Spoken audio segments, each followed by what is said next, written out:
Welcome to my YouTube channel Instinct Cognition. Medieval History of Assam, মধ্যযুগৰ অসমৰ ইতিহাসৰ ওপৰত এটো মোৰ প্ৰথম ভিডিও। ইয়াৰ পিছত মধ্যযুগৰ ইতিহাসৰ যিমানবিলাক ইম্পৰ্টেন্ট টপিক আছে অসমৰ ওপৰত গুটেইখিনিয়ে মই সিৰিয়ালি ভিডিও লৈ আহিম। অলৰেডি মই প্ৰাচীন অসমৰ ইতিহাসৰ ওপৰত কিছুমান ভিডিও বনাইছো, মাইথোলজিক্যাল হিষ্ট্ৰীৰ ওপৰতো মই কিছুমান শৰ্টস বনাইছো, ঠিক সেইদৰে বৰ্মন ডাইনেষ্টিৰ ওপৰতো মই শৰ্টস বনাইছো, হালস্তম্ভ ডাইনেষ্টি, পালা ডাইনেষ্টিৰ ওপৰত লং ভিডিও বনাইছো আৰু গুটেইখিনিকে কভাৰ কৰি কিছুমান MCQ ভিডিও বনাইছো। আপোনালোকে বেটাৰ ইনফৰমেশনৰ কাৰণে মোৰ চেনেলটোত গৈ পেলাই চেক কৰিব পাৰে, তাতেই পাব আপোনালোকে Ancient History of Assam Complete History বুলি এখন প্লেলিষ্ট পাব আৰু তাতে আপোনালোকে গুটেইখিনি ভিডিও সিৰিয়ালি পাই যাব। আৰু মই ডেসক্ৰিপশন বক্সতো ভিডিওস বিলাকৰ লিংকবোৰ এড কৰি দিম। আৰু আজি মই আপোনালোকৰ লগত ডিসকাস কৰিম মিডিয়েবল হিষ্ট্ৰী অফ অসমৰ বিষয়ে বা মধ্যযুগৰ অসমৰ বিষয়ে। মধ্যযুগৰ অসম বুলি ক'লে বিশেষকৈ যেতিয়া পালা বংশৰ সমাপ্তি ঘটিছিল তাৰ লগে লগে কেবাটাও ডাইনেষ্টি আমাৰ অসমত কি হৈছিল গা কৰি উঠিছিল। মধ্যযুগৰ অসম বুলি ক'লে এজন বা দুজন শাসকৰ কথা বুজা নাযায়। মধ্যযুগৰ অসমৰ বিভিন্ন জাগাত বিভিন্নজন ৰজাই ৰাজত্ব কৰিবলৈ আৰম্ভ কৰিছিল। তাৰ ভিতৰত ভূঞাসকল, কমতাসকল, সেনসকল, চুতীয়া কিংডম, কছাৰী কিংডম, খামতিসকল, মৰাণসকল আৰু আহোমসকল আছিল উল্লেখযোগ্য। কমতা কিংডম দুটা ভাগত ডিভাইড হৈ গৈছিল, এটা হল কোচবিহাৰ আৰু আনটো হল কোচহাজো। আৰু ইয়াৰ পিছৰ ভিডিওটোত মই কমতাসকলৰ বিষয়ে আলোচনা কৰিম। ঠিক সেইদৰে আহোমসকলে অসমত প্ৰায় 600 বছৰ কাল ৰাজত্ব কৰিছিল। কিমান বছৰ কাল? 600 বছৰ কাল ৰাজত্ব কৰিছিল। ঠিক সেইদৰে চুতীয়া কিংডমো গুৰুত্বপূৰ্ণ আছিল, কছাৰী কিংডমো গুৰুত্বপূৰ্ণ আছিল।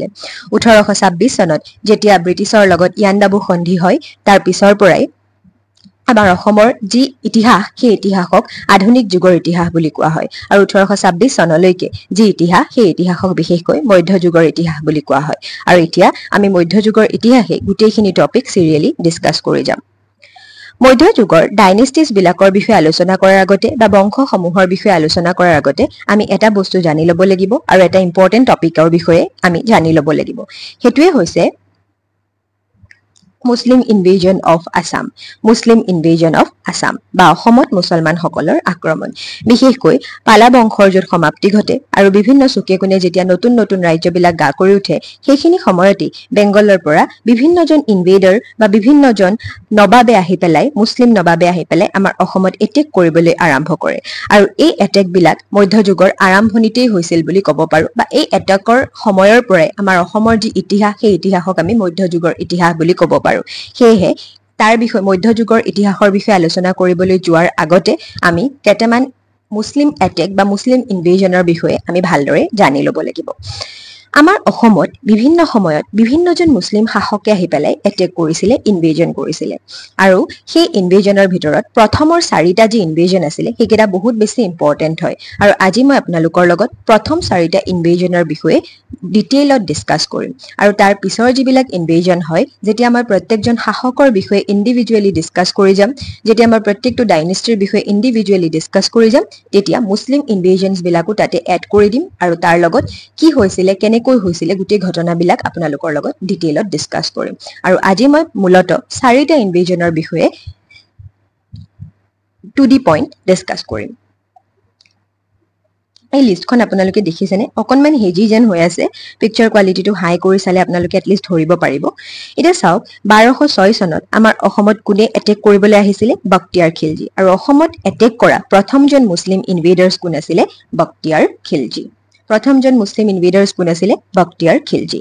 তাৰ পিছত গিয়াসউদ্দিন খিলজী আহে, তাৰ পিছত নাছিৰুদ্দিন মহম্মদ আহে আৰু তাৰ পিছত মালিক তুঘৰেল খাঁ আহে। আৰু এই 4জনৰ বিষয়ে মই আজি আপোনালোকৰ লগত ডিসকাস কৰিম। আৰু এইখিনিতে মনত ৰাখিব যে অসমত এটেক কৰা শেষৰ মুসলিম যিজন ইনভেডাৰ্ছ আছিল তেখেতৰ নামটো আছিল মনসুৰ খান। কি আছিল? মনসুৰ খান। মনসুৰ খান। আৰু তেখেতে আহোমসকলে যেতিয়া আমাৰ অসমত ৰাজত্ব কৰি আছিল সেইখিনি সময়ত এটেক কৰিবৰ কাৰণে আহে, আৰু সেই সময়ত দিল্লীৰ সম্ৰাট আছিল ঔৰংগজেব। গতিকে প্ৰথমৰটো হৈ গ'ল BK অৰ্থাৎ বখতিয়াৰ খিলজী, আৰু শেষৰটো আপোনালোকে মনত ৰাখিব কি বুলি? MK। MK মানে হৈ গ'ল কি? মনসুৰ খান। BK আৰু MK। ফাৰ্ষ্ট মুসলিম ইনভেডাৰ BK অৰ্থাৎ বখতিয়াৰ খিলজী, শেষৰ মুসলিম ইনভেডাৰ MK অৰ্থাৎ মনসুৰ খান। So let's start. Invasion of Muhammad bin Bakhtiyar Khilji. Bakhtiyar Khiljiৰ সম্পূৰ্ণ নামটো আছিল মুহাম্মদ বিন বখতিয়াৰ খিলজী, আৰু বখতিয়াৰ খিলজী আমাৰ অসমত 1206 খ্ৰীষ্টাব্দত আহি পেলাই এটেক কৰে। কেতিয়া এটেক কৰে? 1206 খ্ৰীষ্টাব্দত। আৰু এই বিষয়ে আমি দুটা সমলৰ পৰা জানিব পাৰো, দুটা সোৰ্সৰ পৰা জানিব পাৰো। প্ৰথমতে হৈ গল তবাকাত ই নাছিৰী, এখন কিতাপ হয় আৰু এই কিতাপখন লিখিছিলে কোনে জানেনে? মিনহাজউদ্দিন সিৰাজে। কোনে লিখিছিলে কিতাপখন? মিনহাজউদ্দিন সিৰাজে কিতাপখন লিখিছিলে। তাৰপিছত কানাই বৰশী ৰক ইনস্ক্ৰিপশ্যন বা কানাই বৰশী শিলালিপি, যিখন নৰ্থ গুৱাহাটীত পোৱা যায়, সেই শিলালিপিখনৰ পৰা আমি কিহৰ বিষয়ে জানিব পাৰো? বক্তিয়াৰ খিলজীৰ অসম ইনভেজনৰ বিষয়ে আমি জানিব পাৰো। ঠিক সেইদৰে যিখিনি সময়ত দিল্লী সুলতানত কুতুবুদ্দিন আইবাক হৈছে স্লেভ ডাইনেষ্টি বা দাস বংশৰ প্ৰথমজন শাসক, যিখিনি সময়ত দিল্লী সুলতানতত কুতুবুদ্দিন আইবাকে ৰাজত্ব কৰি আছিলে, সেইখিনি সময়ত তেখেতৰ আণ্ডাৰত বিহাৰত যিজন গভৰ্ণৰ আছিলে সেইজনেই হৈছে কোন? বক্তিয়াৰ খিলজী। বুজিছেনে? মানে দিল্লীত শাসন কৰি আছিলে কোনে? কুতুবুদ্দিন আইবাকে। আৰু কুতুবুদ্দিন আইবাকৰ বশৱৰ্তী ৰুলাৰ হিচাপে বিহাৰত যোনে শাসন কৰি আছিলে বা বিহাৰৰ যোনজন গভৰ্ণৰ আছিলে তেখেতেই কোন? বক্তিয়াৰ খিলজী। তাৰপিছত বক্তিয়াৰ খিলজীয়ে কি কৰে? বক্তিয়াৰ খিলজীয়ে বিশেষকৈ 1202 খ্ৰীষ্টাব্দত বা 1202 চনত কোনো ধৰণৰ বাধাৰ সন্মুখীন নোহোৱাকৈ গোটেই বেংগলখন অধিকাৰ কৰি লয়। কোনো ধৰণৰ বাধাৰ সন্মুখীন নোহোৱাকৈ, যিহেতুকে তেওঁ কোনো ধৰণৰ বাধাৰ সন্মুখীন নহল, সফটলি তেওঁ বেংগলখন এটেক কৰি ল'ব পাৰিলে, গোটেই বেংগলখন অকুপাই কৰি ল'ব পাৰিলে, সেইকাৰণে তেওঁৰ সপোন আৰু বাঢ়ি গল। তেওঁ এটা কেম্পেইন লঞ্চ কৰিলে বা তেওঁ আকৌ নতুন নতুন জেগা অধিকাৰ কৰিবৰ বাবে সপোন পুহিলে আৰু বিশেষকৈ তিব্বেত আৰু চাইনা এই দুখন জেগা তেওঁ অধিকাৰ কৰিব বিচাৰিলে। কোন দুখন জেগা? তিব্বেত আৰু চাইনা। আৰু সেইকাৰণে তেওঁ কামৰূপলৈ অহাৰ কথা ভাবিলে, কাৰণ কামৰূপ হৈ যাব লাগিব, সেইকাৰণে তেওঁ কামৰূপলৈ অহাৰ কথা ভাবিলে। আৰু সেই ক্ষেত্ৰত তেওঁ কোনে সহায় কৰিছিলে? আলী মেছে সহায় কৰিছিলে। কোনে সহায় কৰিছিলে? আলী মেছ। আৰু আলী মেছ অসমৰ প্ৰথমজন কনভাৰ্টেড মুছলিম আছিলে। মানে মুছলিম ধৰ্ম লোৱা কনভাৰ্টেড মুছলিম কোন আছিলে? প্ৰথম আলী মেছ আছিলে। আৰু আলী মেছে কাক সহায় কৰিছিলে? বক্তিয়াৰ খিলজীক সহায় কৰিছিলে। তাৰপিছত তেওঁ প্ৰায় 10ৰ পৰা 12,000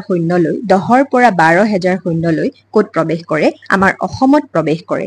আৰু 10 দিন ক্ৰমান্বয়ে যাত্ৰা কৰাৰ পিছত এখন শিলৰ সাঁকো পায়, এখন ষ্টোন ব্ৰিজ পায়, আৰু সেই ব্ৰিজখন পাৰ কৰি, সাঁকোখন পাৰ কৰি তেওঁ আহি পেলাই কামৰূপত উপস্থিত হয়। সেই সময়ত কামৰূপৰ ৰুলাৰ আছিলে পৃথু। কোন আছিলে? পৃথু। পৃথুৱে সেই সময়ত কামৰূপত শাসন কৰি আছিলে। বক্তিয়াৰ খিলজী অসমত সোমায়ে কি কৰিবলৈ আৰম্ভ কৰে? লুটপাট কৰিবলৈ আৰম্ভ কৰে। আৰু যেতিয়া পৃথুৱে দেখে বক্তিয়াৰ খিলজীয়ে সোমায়ে লুটপাট কৰিবলৈ আৰম্ভ কৰিছে, তেতিয়া পৃথুৱে কি কৰিব বিচাৰে? বক্তিয়াৰ খিলজীক অসমৰ পৰা বাহিৰ কৰিবৰ কাৰণে বিভিন্ন ধৰণৰ চিন্তা চৰ্চা কৰিবলৈ আৰম্ভ কৰে। আৰু সেই হেতুকে যিটো ৰাস্তা দি বক্তিয়াৰ খিলজী আমাৰ অসমত প্ৰৱেশ কৰিছিলে, সেই ৰাস্তাবোৰ কি কৰি দিয়ে? বন্ধ কৰি দিয়ে। আৰু যিবিলাক ৰাস্তা দি তেওঁলোকৰ কাৰণে খাদ্য যোগান কৰিছিলে, সেই ৰাস্তাবিলাকো ব্লক কৰি দিয়ে। আৰু যিখন ব্ৰিজ পাৰ হৈ পেলাই, যিখন শিলৰ সাঁকো পাৰ হৈ পেলাই তেওঁলোক আমাৰ অসমত এণ্টাৰ কৰিছিলে, সেই শিলৰ সাঁকোখনো ভাঙি দিয়া হয়। আৰু তাৰপিছত পৃথুৰ যিসকল সৈন্যবাহিনী আছিলে, সেই সৈন্যবাহিনীসকলে গৈ পেলাই বক্তিয়াৰ খিলজীৰ লগত অহা যিসকল সৈন্যবাহিনী আছিলে, তেওঁলোকক সৈতে বক্তিয়াৰ খিলজীক চাৰিওপিনৰ পৰা আক্ৰমণ কৰে।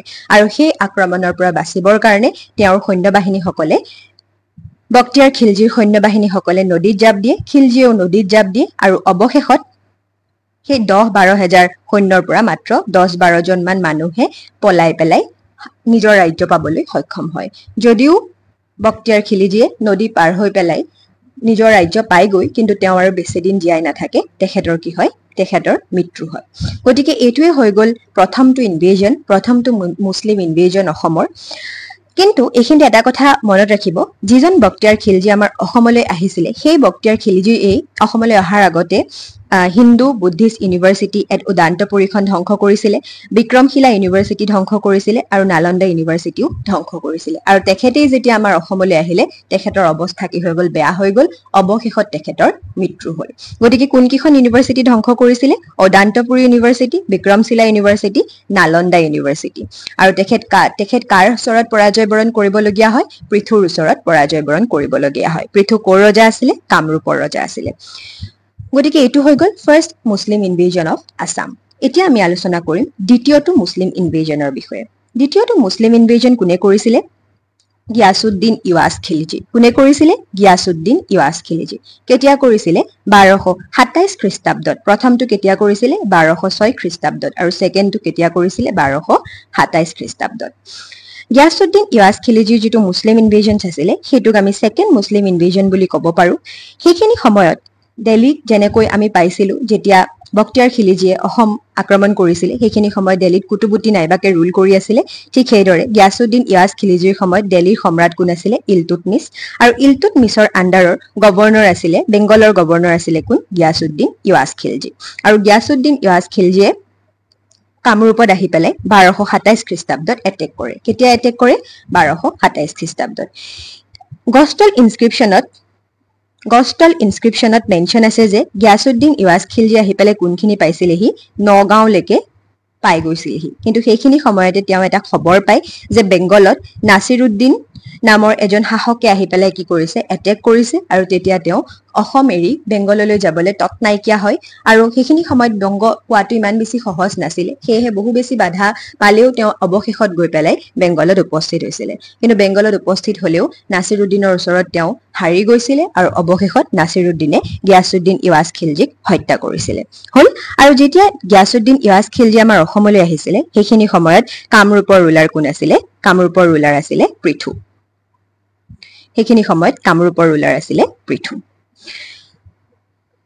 এতিয়া আহিলে সেকেন্ড থাৰ্ডৰ যেটো এটেক হয় সেই এটেকটো কোনে কৰিছিল নাছিৰুদ্দিনে কেতিয়া কৰিছিল 1228ত প্ৰথমটো কৰে 1206ত কামৰূপৰ ৰুলাৰ কোন আছিল পৃথু সেকেন্ডৰটো কৰে 1227ত কামৰূপৰ ৰুলাৰ কোন আছিল পৃথু আৰু থাৰ্ডৰটো কৰে কেতিয়া 1228 খ্ৰীষ্টাব্দত তেতিয়াও কামৰূপৰ ৰুলাৰ কোন আছিল পৃথু এতিয়া আমি গম পালো যে গিয়াছুদ্দিন ইয়াজ খিলজী বেংগল পাইগৈ আৰু বেংগলত কোনে তেওঁক হত্যা কৰে নাছিৰুদ্দিনে হত্যা কৰে তাৰ পিছত নাছিৰুদ্দিনে পৃথুকো হত্যা কৰে আৰু যেতিয়া পৃথুক হত্যা কৰে তাৰ পিছত কামৰূপৰ ৰজা হিচাপে সন্ধ্যা নামৰ এজন ব্যক্তিক কামৰূপৰ ৰজা হিচাপে তেওঁ নিযুক্তি দিয়ে আৰু তেওঁৰ লগত সন্ধ্যাৰ লগত এটা চুক্তি কৰে যে সন্ধ্যাই নাছিৰুদ্দিনক কি দিব লাগিব ট্যাক্স দিব লাগিব কৰ দিব লাগিব আৰু সন্ধ্যায়ও কৰ দি থাকে কিন্তু নাছিৰুদ্দিনৰ যেতিয়া মৃত্যু হয় নাছিৰুদ্দিনৰ মৃত্যু হোৱাৰ লগে লগে সন্ধ্যাই কি কৰা বাদ দিয়ে কৰ দিয়া বাদ দিয়ে আৰু নিজকে কামৰূপৰ ইন্ডিপেন্ডেন্ট ৰুলাৰ হিচাপে প্ৰতিষ্ঠা কৰে এটোৱে হৈছে নাছিৰুদ্দিনৰ এটেক মানে প্ৰথমতে কোন আছিল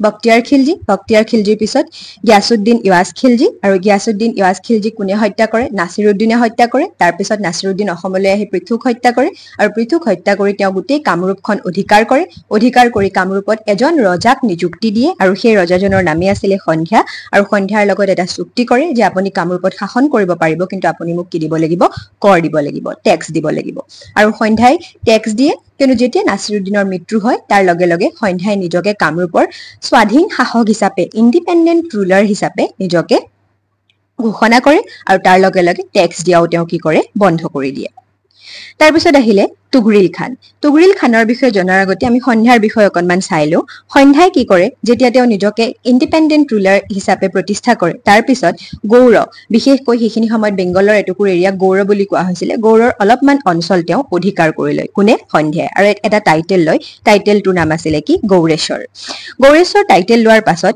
সেই গৌৰৰ অলপ অঞ্চল অধিকাৰ কৰাৰ পাছত তুগৰিল খাই সেইখিনি সময়ত বেংগলৰ কি আছিল গভৰ্ণৰ আছিল কোন গভৰ্ণৰ আছিল তুগৰিল খা আৰু তেতিয়া তুগৰিল খায়ে যেহেতুকে বেংগলৰ গৌৰৰ অলপমান অঞ্চল অধিকাৰ কৰিছিল সন্ধ্যাই সেয়েহে তুগৰিল খায়ে সন্ধ্যাৰ এগেইনষ্টত কামৰূপত আহি পেলাই আক্ৰমণ কৰে কেতিয়া আক্ৰমণ কৰে 1257 খ্ৰীষ্টাব্দত কেতিয়া কৰে 1257 খ্ৰীষ্টাব্দত আৰু এটো আমি চতুৰ্থ মুছলিম ইনভেজন বুলি ক'ব পাৰো ফৰ্থ মুছলিম ইনভেজন বুলি ক'ব পাৰো আৰু সন্ধ্যাই তেতিয়া লগে লগে তুগৰিল খানৰ লগত এটা ট্ৰিটি কৰিব বিচাৰিলে এটা সন্ধি কৰিব বিচাৰিলে আৰু তেওঁক পিছ ট্ৰিটিৰ কাৰণে শান্তিৰ চুক্তিৰ কাৰণে অফাৰ দিলে যে আমি ইবলা কাজিয়া পেছাল নকৰো ঠিক আছে আমি দুজনৰ মাজত যি আনমিল হৈছে গোটেইখিনি বস্তু ঠিক কৰি পেলাই আমি দুজনে কি কৰিলো এখন চুক্তি কৰিলো এখন শান্তিৰ চুক্তি কৰিলো কিন্তু সেই অফাৰটো কোনে মানি নললে তুগৰিল খানে সেই অফাৰটো মানি নললে আৰু তুগৰিল খানে কি কৰিলে গোটেই কামৰূপখন আহি পেলাই অকুপাই কৰিলে আৰু যেতিয়া সন্ধ্যাই দেখে যে তুগৰিল খানে গোটেই কামৰূপখন আহি পেলাই অকুপাই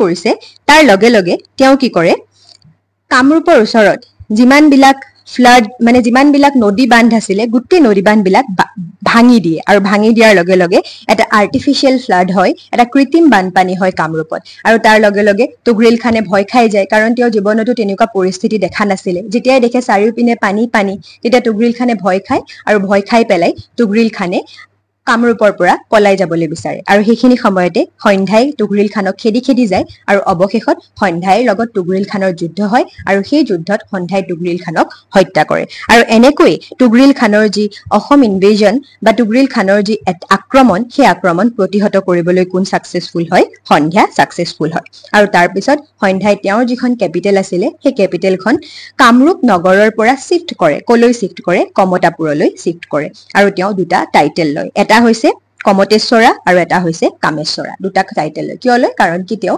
কামৰূপৰ পৰা ক্যাপিটেলখন কলৈ শিফট কৰিছিল কমতাপুৰলৈ শিফট কৰিছিল তাৰ পিছত সন্ধ্যাৰ কেজনমান সাকসেসৰ একজন ইমান ইম্পৰ্টেন্ট নহয় তথাপিও মই দি দিছো সন্ধ্যাৰ পিছত বিশেষকৈ সিন্ধু ৰায়ে ৰাজত্ব কৰে ৰূপনাৰায়ণে ৰাজত্ব কৰে আৰু সিংহধ্বজে ৰাজত্ব কৰে আৰু সিংহধ্বজৰ এজন মিনিষ্টাৰ আছিল তেখেত হৈছে প্ৰতাপধ্বজ আৰু প্ৰতাপধ্বজে সিংহধ্বজক হত্যা কৰে আৰু হত্যা কৰি প্ৰতাপধ্বজ ৰজা হয় আৰু ইয়াৰ পিছৰ ভিডিঅ'টোত মই প্ৰতাপধ্বজৰ পৰা আৰম্ভ কৰি কমতা ৰাজ্যৰ গোটেইখিনি ইম্পৰ্টেন্ট টপিক গোটেইখিনি ইম্পৰ্টেন্ট পইণ্টছ কভাৰ কৰিম গতিকে আজিৰ ভিডিঅ'টোত ইমানেই থাকিলে আৰু ইয়াৰ পিছত মই কেইটামান এমসিকিউ আপোনালোকৰ লগত ডিসকাস কৰিলো প্ৰথম প্ৰশ্নটো দিছে when did the medieval era begin in Assam অসমত মধ্যযুগ কেতিয়াৰ পৰা আৰম্ভ হৈছিল বুলি ক'ব পাৰি প্ৰথমতে দিছে ট্ৰিটি অফ ইয়াণ্ডাবু কেতিয়া হৈছিল 1826 ত ট্ৰিটি অফ ইয়াণ্ডাবু হৈছিল কিন্তু এটো হবনে এটো পইণ্ট হবনে নহয় ব্ৰিটিছ ইনভেজন হবনে নহয় সিপাই মিউটিনি কেতিয়া হৈছিল 1857 ত এটো পইণ্ট হবনে